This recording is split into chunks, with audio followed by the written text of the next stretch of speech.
I am a huge Gundam fan. It is one of the first animes I ever saw as a child, and getting figures and model kits is something that has stuck with me to this day.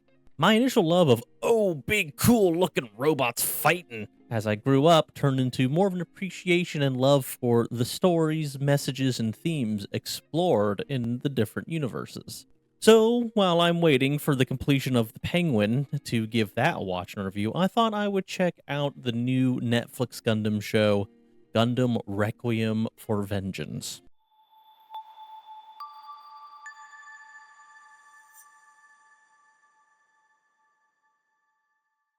So, as far as I'm aware, this is the first 3D animation style Gundam show made. And I will say that the mobile suits and other military weapons look pretty good. The people, on the other hand, well, they look like soulless skinwalkers with dead, non functional, expressionless eyes. They clearly put little to no effort into the actual human models and saved all the budget for the battles. I wouldn't be as put off by this if the show was mostly mobile suit battles, but so much time of these 6 short episodes is spent on them with like no helmet on or even just having them sit down. Also, there are plenty of better examples of 3D anime styles that are much better at showing expression, so I can't think of a good excuse for this. I mean, the things don't even move their eyebrows.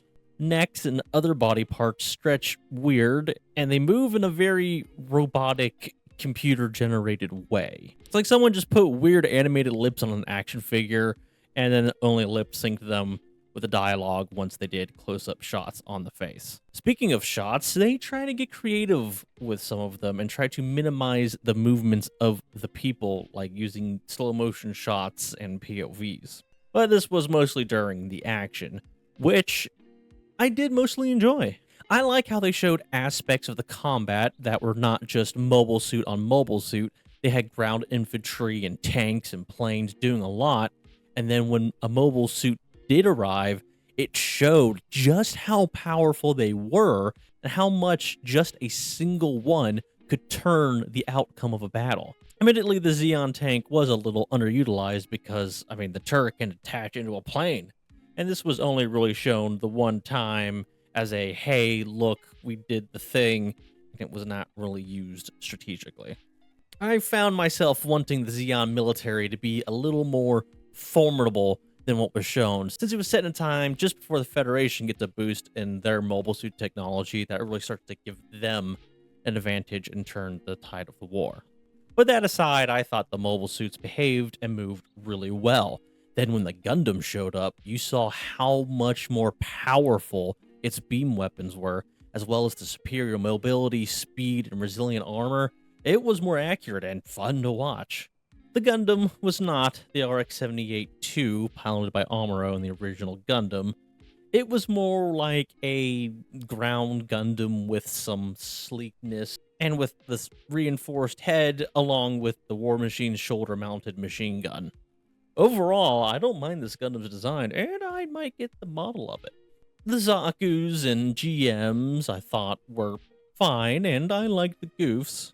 I think the show will produce some really cool and fun clips of the battles, and I'm afraid that is about it, because the real letdown is the story.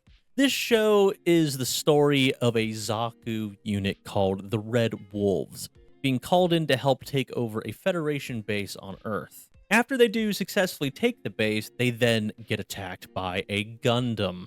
The Red Wolves, along with other Xeon soldiers and characters, get pushed back and lose many men in almost every fight before they ultimately have to completely retreat and go back to space. There is, of course, some more depth to that, but I want to keep this video as spoiler-free as I can.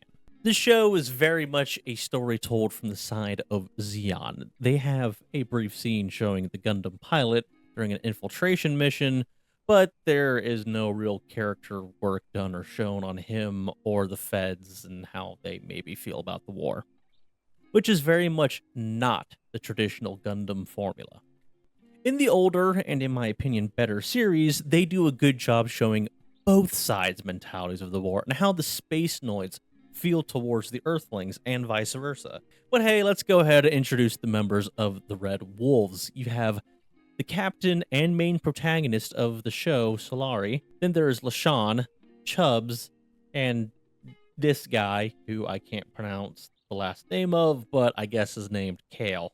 Then we have Haley of the First Armored Company, this doctor of the UMRC, Alfie the mechanic guy, and Major Rolf something. Spoiler alert, people do die in this show, and thanks to modern day politics spreading its way through Bandai Namco, you can guess exactly which characters survive. I mean, look at these character designs. The lady's got all the like pink hair, tattoos, and shaved head stuff you expect from modern day just one of the boy girl bosses.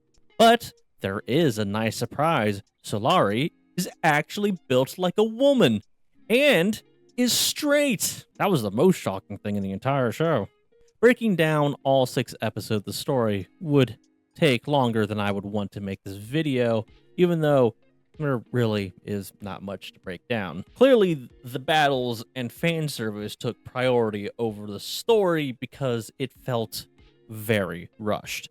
I'm not really sure about the passage of time from the first episode to the last. The characterization was kind of there, but we just didn't spend enough time with them to have any sort of emotional reactions to death, sacrifices, choices, or just the real core values. It was look at this strong female soldier pilot fighting for freedom against the oppressive Federation and their superpowered mobile suit for most of the show. Then they added a Solaris as a mother just wanting to protect kids thing the last couple episodes that just kind of came out of nowhere, and the show just pretended that it was about that the entire time, which is a shame. I would have really liked that angle to have been more at the beginning and carried all the way through. There was something there. But it felt like they were trying to make this like a Xeon version of the 08th MS team. Nothing felt too original. Like they did a line describing the Gundam as a white demon. Ah, see? They didn't say white devil. Haha, you thought you could complain going, no, it was Amuro suit that was called the White Devil. See, they pulled a fast one on ya. Yeah, it's totally different. It's like an homage, and totally not a ripped-off idea. I mean, they make Solaris Zaku red, and it's the White Gundam versus the Red Zaku, but, I mean, she's the leader of the Red Wolves, so of course she would have a red Zaku. I mean, there are other times in shows where mobile suits are red and it doesn't feel like a blatant people like Char in his red suit, so let's make ours red thing. And then there are times when it does feel like that. And this time it definitely does.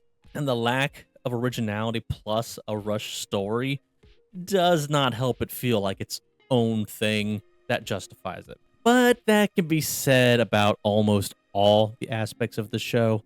Even the good parts with the battles felt rushed, and to their credit, the time flew by. Episodes did not drag out, but the 20-minute episode sometimes felt like 10 minutes, and that can be both a good thing and a bad thing.